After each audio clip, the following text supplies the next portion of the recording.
우리 다시 한번 서로 인사합니다. 올해에는 주님이 주시는 복을 받아 누리는 자의 삶을 삽시다.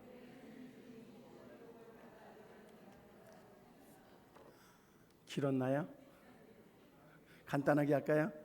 새해 복 많이 받으세요.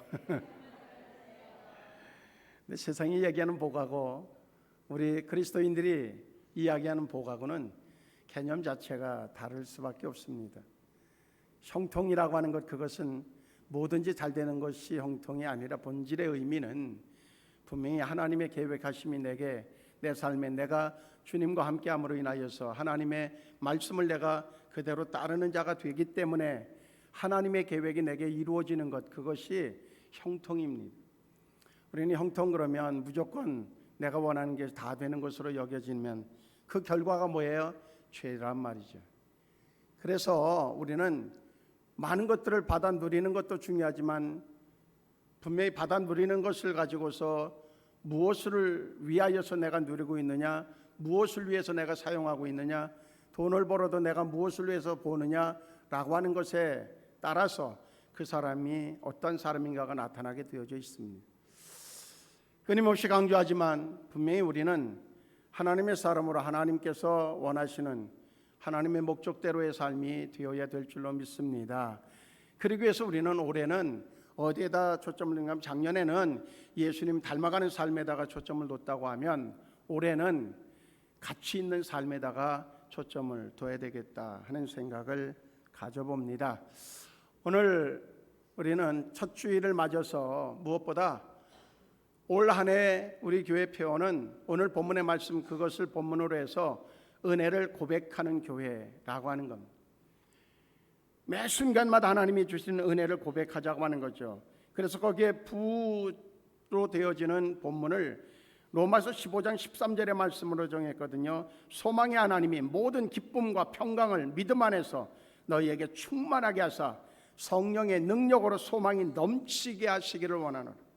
소망이 넘치게 하는 그것으로 인하여서 하나님 앞에 우리의 입술의 고백은 은혜로 고백되어지는 삶, 그것이 우리 생수 성도들이어야 되겠다 하는 겁니다. 그래서 우리가 실천 사항으로는 늘 우리가 정하지만 4가지 정도를 정해놓고 있어요. 하나님이 늘 함께 하심을 믿고 생활하죠. 둘째는 하나님이 우리의 삶을 구체적인 것까지 간섭하심을 믿고 살아요. 구체적인 것까지도 간섭하는. 그리고 세 번째는 하나님의 말씀을 삶의 내비게이션으로 믿고 생활하죠. 네 번째로는 매 순간마다 감사로 은혜를 간증하며 생활하자. 결과는 은혜를 고백하는 것으로 행복한 교회 됩시다. 이게 실천 사항 속에 있는 내용들입니다. 그래서 인사말을 우리 벌써 이제 오래되기 전부터 여러 번 했지만, 예배 전 또 설교 전 우리가 인사 나눌 인사는 3가지입니다. 우리 옆에 분들하고 인사합니다. 모든 것이 하나님의 은혜입니다. 가치 있는 삶을 삽시다. 은혜를 고백함이 복입니다. 그대로 될 줄로 믿습니다. 올해는 어쨌든 아주 좋은 일이 많을 것으로 확신합니다. 좋게 될 줄로 믿습니다. 그래서 좋은 소식 하나는 오늘 새벽에 저희의 4째 손자가 태어났다고 하는 거예요. 4째 손자가 아주 쉽게, 잘못하면은 병원 도착하기 전에 날 뻔했대. 그래서 제가 자기들이 첫 번으로 이렇게 보고 사진을 예배 전에 올려줬어요. 봤는데, 이야, 걔가 할아버지 할머니 닮았고 이쁘더라고. 믿음도 이쁘면 좋겠습니다. 좋을 줄로 믿습니다. 저에게 어느 분이 이런 카톡으로 뭐라고 할까요? 좀 재미난 이야기를 하나 보내줬어요. 그래서 그걸 소개하면 그 내용에 이런 내용이 있습니다. 어느 날 아버지가, 아는 분도 있을지 몰라요. 인터넷에 다니는 걸 테니까 저한테 보내준 것도, 국수 2그릇을 삶아갖고 오셨다는 거죠. 그 아들한테, 야, 이 한 그릇에는 계란이 있고 다른 곳에는 계란이 없어. 근데 그때 이제 계란이 참 귀하던 시절이니까 아버지가 그렇게 이야기하면서 야, 이 둘 중 안에 어느 거 먹을래? 골라봐라 그랬어요. 그랬더니 계란이 좀 흔하지 않은 시대니까 아들이 넙죽 아버지 저 그럼 그 계란이 있는 걸로 먹을게요. 그래서 계란이 있는 것을 골라서 아주 맛있게 먹어요. 그러면서 아버지가 그 앞에 있는 그릇에서 이제 먹는데 보니까 그 국수를 중간 정도 이렇게 건져서 먹는데 그 안에 계란이 2개가 있는 거예요. 아버지 그릇에. 그러니까 배신감을 느끼잖아요. 아버지 어떻게 그럴 수 있느냐고, 아들한테 이렇게 속일 수 있느냐.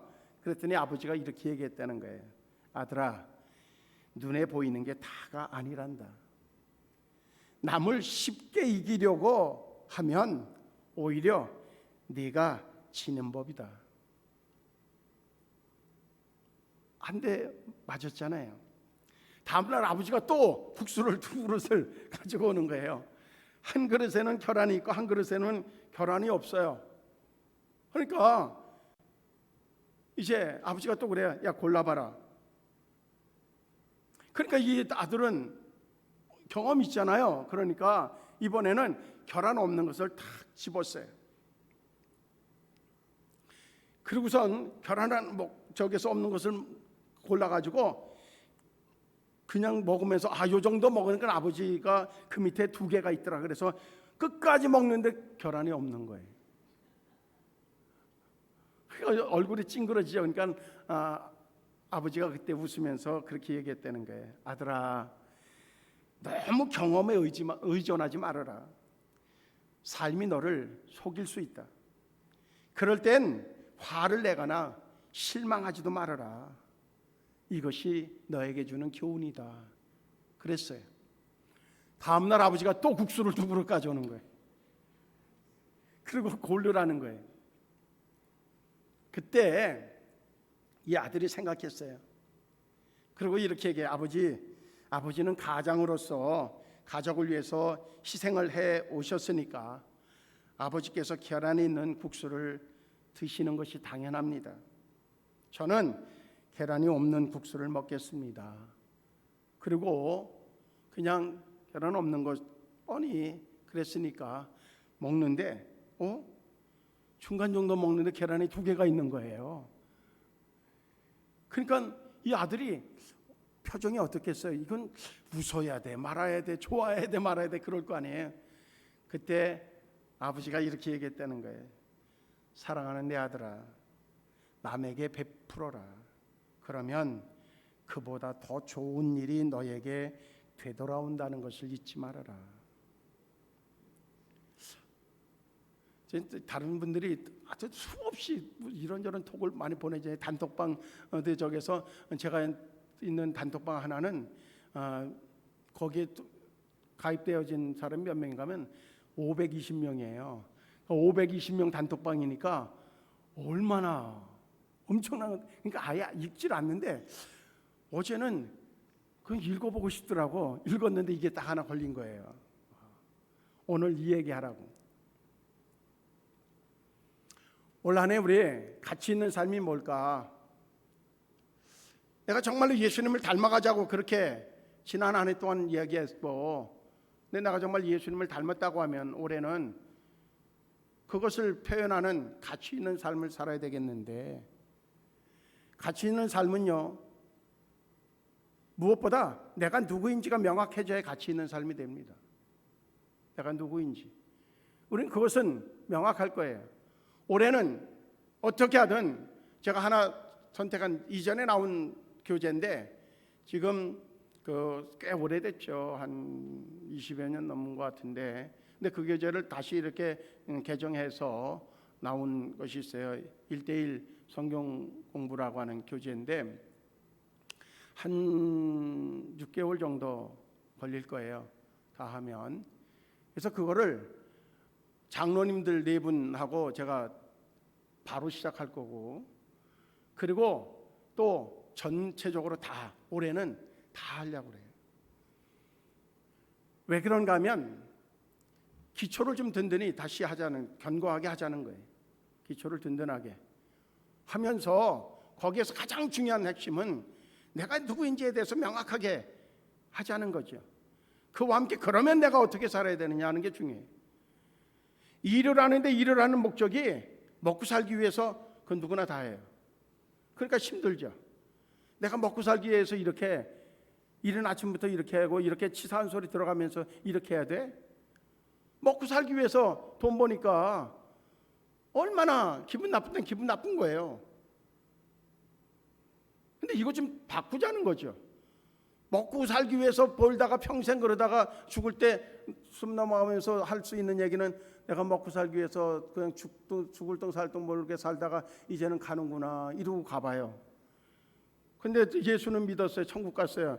하나님이 너 뭐하다 왔노? 예, 먹고 살기 위해서 죽을 똥 살 똥 모르고 하다가 치사한 소리 다 들어가면서 아주 그냥 불평하고 그러다가 여기까지 왔습니다. 그래? 그 사람한테 하나님이 너 잘 살았다 그러겠느냐고요. 우리는요, 세상 살아가면서는 어떤 얘기를 듣든 상관없이 하나님 앞에서는 제대로 된 소리 들어야 되지 않겠냐. 그렇지 않겠어요? 그러니까 내일부터라도 내가 직장 나가는데 직장 나가는 이유가 명확해져야 돼요. 각자마다. 그거 하자고 작년에 예수님 닮아가는 삶에 대한 얘기를 끊임없이 한 거란 말이죠. 그러면 내일 아침부터 무엇을 내가 이 일터에 나가는 목적으로 이야기하시겠어요? 그래서 허락되어졌으면 그거 가지고 거기에 내가 무엇을 위해서 일한다고 하는 것은 그렇게 해서 들어온 것을 가지고 목적 있게 쓴다는 거예요.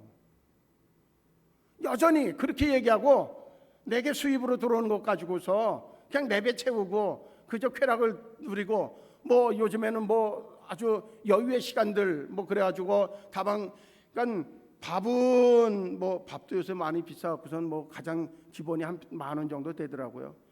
그래서 커피는 반드시 이렇게 저기서 한 12시 반 정도 되면 길거리에 보면요 다 커피 한 잔씩은 다 들고선 어쨌든 사무실 많은 동네일수록 커피 한 잔씩 다 들고 다녀.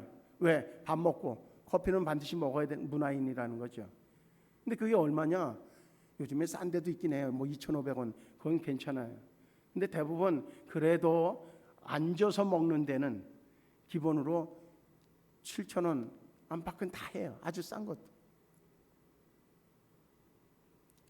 그러고 나서 한 달을 계산해 보면 들어온 거 나가는 것 계산하면 어느 때는 마이너스 나온단 말이죠. 그런데 뭐 했느냐? 이게 다 어디다 썼느냐? 다 그냥 먹고 사는 데 쓴 거예요. 얼마나 허무하겠냐고. 그래서 내가 올 이번 한 달에도 어떻게 좋은 일에 누군가를 정말로 의미 있게 대접했다. 그거는 기록해도 돼요. 그래서 우리는 작년에 한 해 동안 캄보디아 아이들, 초등학생 애들, 지난주에 캄보디아 우리가 돕는 애들 보고를 받았는데 보니까 그 중에도 너무 살림이 힘들어가지고 그 초등학생 아이를 식모로 보낸 아이들이 몇 있더라고. 애기 돌보는데 보내고. 그래서 그 하던 애들이 이제 교체해서 할 수밖에 없죠. 물론 그러면 좋기도 해요. 뭐냐면 그 집에 계속 보내는 거예요. 계속. 그 아이가 일하러 가서 학교는 못 가더라도 계속 줄 수 있는 그것도 역시 의미는 돼요. 그런데 다시 늘어난 아이들이 많기 때문에 그것까지 다 할 수는 없죠. 그런데 오늘 주보에 냈습니다마는 작년에 참여하지 못했지만 나도 그런 아이들이라고 하면 내가 한 달에 3만 원 그거 내가 하겠다. 두 아이 5만 원 하겠다. 그런 분들 참여하면 돼요. 그래서 그거라도 하면 얼마나 내가 수입 중에서 그거라도 하면 얼마나 귀한 일이겠어요. 의미 있는 일이 그것만이겠느냐? 아니에요. 나름대로 내게 주어진 하나님의 은혜를 의미 있게 쓰려고 하는 관심으로 돌아간다고 하면 우리는 얼마든지 하면서도 그런데 묘한 것은 그렇게 하고 나면 경제관이 바로 서게 되어져요. 그러면 오히려 그 개념이 없을 때보다는 수입은 같아도 남는 통장의 잔고는 늘어날 수 있을지 몰라요. 분명히 늘어날 거예요. 개념이 없을 때와 개념이 있을 때는 다를 수밖에 없다 하는 거죠. 타임지에 이제 빌리 그레이엄 목사님이 2018년 2월 21일 99세로 돌아가셨습니다마는 그 돌아가시기 직전에 이제 파킨슨 병으로 아주 고생을 많이 하셨어요. 몸은 나날이 야위어져 가고 입속에 침도 말라가면서 이제 말도 제대로 못하는 그 빌리 그레이엄 목사님. 그런데 그분이 그럼에도 불구하고 일본의 전도 집회를 계획하고 계시다고 하는 얘기를 듣고 이제 관심이 있죠. 그래서 타임즈 기자가 어쩌시려고 그러느냐 그렇게 물었을 때에 그 빌리 그레이엄 목사님은 이렇게 고백했다는 겁니다.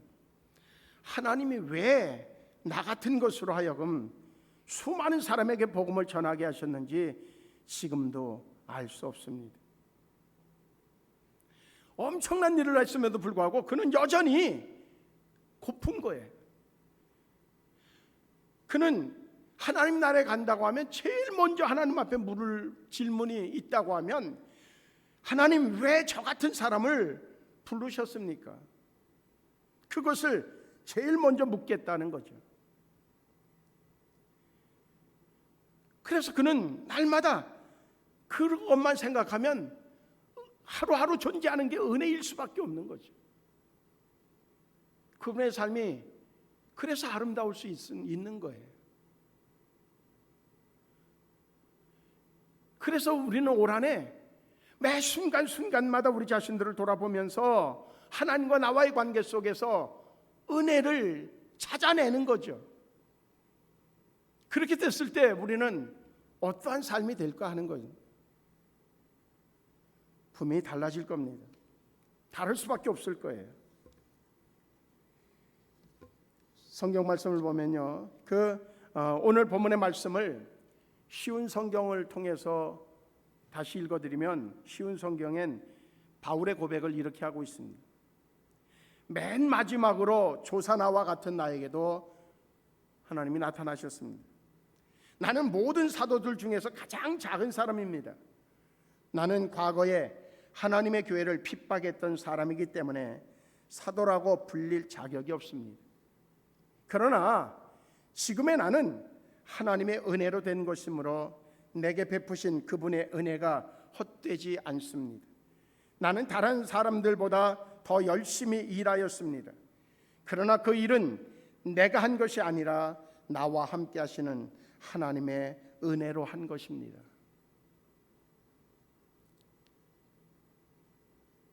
지금 수많은 사람들이 진정으로 예수님을 이 바울과 같이 만날 수 있다고 하면 이와 동일한 고백을 할 수 있는 사람들이 우리 주변에 너무나 많이 있습니다. 우리가 전도해야 되는 이유도 거기에 있습니다. 그런데 그렇게 되기 위해서는 우리가 그렇게 고백할 수 있어야 됩니다. 말로 전도하는 것이 아니라 그렇게 고백하는 삶을 통해서 사람들이 나를 좀 닮아가고 싶은 욕심이 생겨지도록 할 수 있을 때에 우린 저절로 전도가 되어질 수 있을 것입니다. 제가 지난 금요일에 그 기도회를 하면서 말씀을 드렸습니다마는 이제 교회를 다니지 않는, 그런데 뭐 이쪽에서는 좀 그래도 어느 단체든지 좀 장을 하고 여러 가지 직책을 가지고 있는 분들과 모임이 하나 있는데 교회를 다니지 않는 분들이 여러 번 만난 지가 한 적에서 한 7, 8차례 만났을 겁니다. 제가 이제 목사인 걸 알죠. 정말로 오히려 세상 사람들은요, 목사 앞에서 어느 정도 인격이 있고 지적인 사람들은 따뜻해요. 예의가 발라요. 정말로 예의가 발라요. 오히려 제가 처음에 만날 때 부담을 가지고 있었어요. 저들이 내가 목사인데 불편해하지 않을까. 그런데 처음부터 얼마나 예의가 바른지. 그런데 이제 목사하면 첫 번 만나면서부터 당신 교회 다녀야 안 다녀요. 교회 다니는 쪽에서 안 다닌다 그러면 예수 믿어야 돼요. 막 이래야 되는데 얘기를 안 하는 거예요. 그러니까 이번에 만났더니 자기가 그래, 어느 한 분이 그래요. 목사님, 우리 둘 중에요, 누가 제일 먼저 교회 갈 것 같으세요? 그래, 그래서 난 누가 제일 먼저 교회 갈 거라고 하는 생각보다는 여기 계신 모든 분들이 난 누구를 차별하는 법은 없다. 그리고 이 사람이 오면 우리한테 저기 교회에 도움이 되겠다, 그런 생각조차도 없다.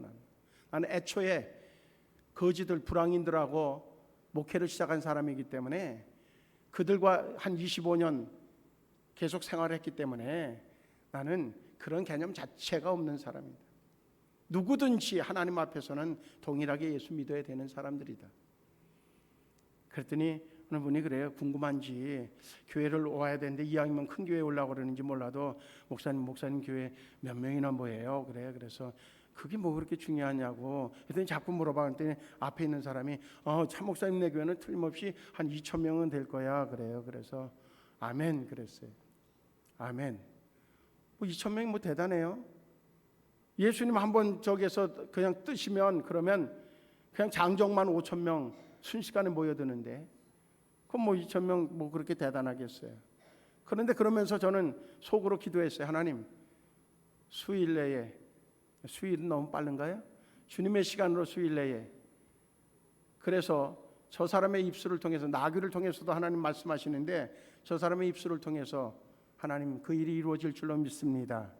그러면서도 하는 게 뭐냐면 예수님의 능력이 사라져서 지금 한국교회가 줄어가고 있나요? 아니거든요.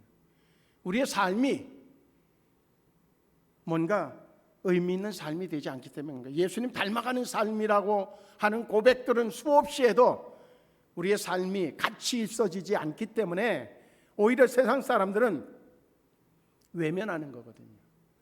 그러니 교회를 올 수 있겠냐 말이죠. 우리의 마음속에 지금 조금 전에 빌레그레암 목사님을 얘기한 것처럼 우리의 마음속에 여전히 나 같은 자를 이라고 하는 생각 속에, 그렇다고 하면 그 하나님 앞에 내가 어떻게 살아야 의미 있게 될 수 있을까라고 하는 그분의 은혜를 고백하는 삶으로 살아낸다고 하면, 내가 이불을 열어서 예수 믿어야 구원받는다고 얘기하지 않아도 그들이 물을 겁니다. 나도 생수교회 가면, 당신이 가는 생수교회 가면 안 되겠느냐. 신앙의 가장 깊은 경지에 들어간 사람은 누구냐 하면 자기의 권세와 능력과 명예와 물질, 심지어 자기 생명까지도 내 것이 아니라는 것을 깨달은 사람이에요. 그 사람이 바로 신앙의 가장 깊은 경지에 들어간 사람입니다. 바울은 갈라디아서 2장 20절을 통해서 그래서 이렇게 고백합니다. 내가 그리스도와 함께 십자가에 못 박혔나니 그런즉 이제는 내가 산 것이 아니요 오직 내 안에 그리스도께서 사신 것이라. 이제 내가 육체 가운데 사는 것은 나를 사랑하사 나를 위하여 자기 몸을 버리신 하나님의 아들을 믿는 믿음 안에서 사는 것이라. 아멘. 우리 모두에게 이 고백이 있어야 되겠다는 거예요. 그런데 우리가 착각하고 있는 것이 있어요. 여전히 착각해요. 지금도 역시 착각할 거예요. 그것은 다른 것이 아니라 수고와 봉사,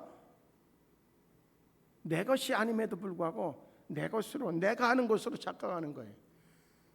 내가 하니까 내가 하는 거예요. 어느 날 갑자기 손에 힘이 하나도 없어지는 때가 어느 사람들마다 있는 분들 있잖아요. 할 수 있어요? 아침에 일어나서 벌떡 일어났는데 걸으려고 해도 걸어지지가 않아요. 그런데도 자기 힘으로 할 수 있어요? 이봉주 선수가 얼마나 체력 관리를 많이 하고 훈련을 많이 했겠어요.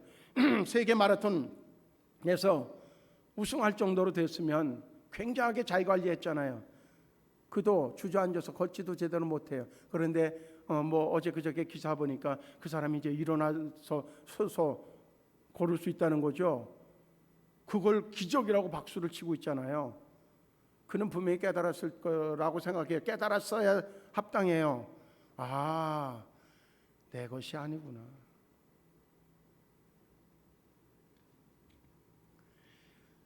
착각이에요. 조금 남들보다 숫자 계산 잘한다고 자랑할 것도 없고요. 치매 걸리면요 아무것도 아니에요. 남들보다 조금 그러니까 그것이 그렇게 되지 말라고 하는 얘기가 아니라, 그것이 나로부터 출발되어진 것이 아니라 근원적인 출발은 다른 데 있다고 하는 사실을 인정하자고 하는 거예요. 은혜는 다른 게 아니에요.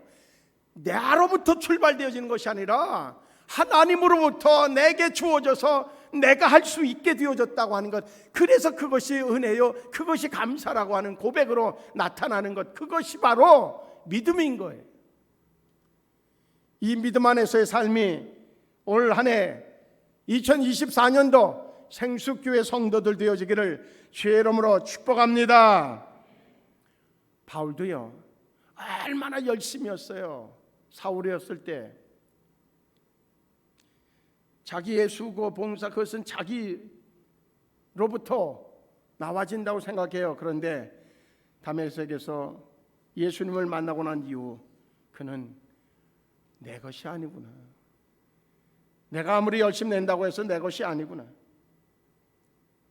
권세 능력 그 다 내 것이 아니라고 하는 사실을 인정할 수 있을 때에 우리는 새로운 삶을 살아갈 수 있다고 하는 거예요. 물질도 마찬가지인 거예요. 이스라엘 백성들이 민수기서 17장을 보면요, 이스라엘 백성들이 모세를 향하여서 막 비난하고 불평하고 막 죽이려고 하고 난리들이 벌어지죠. 그때에 하나님께서 그들을 향해서 정말로 어마어마한 징계를 해요. 땅을 갈라가지고선 심판하시죠. 그러고 나서 그 다음에 하나님이 12지파의 족장들의 지팡이를 하나씩 가다 지파 이름을 다 써놓고, 그리고선 그 다음날 가서 보니까 제사장 아론의 지팡이에만 우미 돋고 순이 나고 꽃이 피고 살구 열매가 맺혔다는 거죠. 결국 모세에게 주어진 능력도 하나님이 주셨으니까 순종하라고 하는 거예요. 명예 칭찬 다 마찬가지. 우리는 우리에게 주어진 것을 가지고서 그것이 내 것이라고 여겨져서 그걸 가지고 자기 이름을 드러내고 사람들 앞에 의시되려고 하는 것으로 목적 삼는다고 하면 어느 날 자기에게 기운이 빠지고 그럴 때 밀물처럼 밀려왔던 사람들이 밀물처럼 흩어지는 그 순간 연예인들이 왜 자살해요?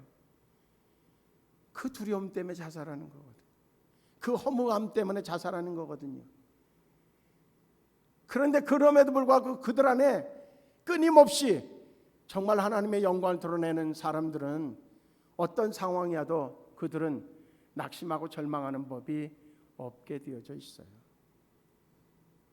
우리는 과연 어떠한 마음, 어떠한 믿음의 모습을 가지고 예수 믿어가면서도 자기 안 알아준다고, 자기 자랑 안 들어준다고, 내가 어떤 사람인데 내가 얼마만큼 몽사했는데 나를 정말로 이렇게 괄세하느냐고. 저는 늘 생수교회를 자랑한다고 작년 말에 말씀드렸을 거예요. 우리 교회는 그런 분들이 한 분도 없다고 하는 거거든요. 분명한 것은 그 모든 것들이 왜 하나님이 나에게 주어졌는가를 생각하는 사람은 그렇게 허비하지 않아요.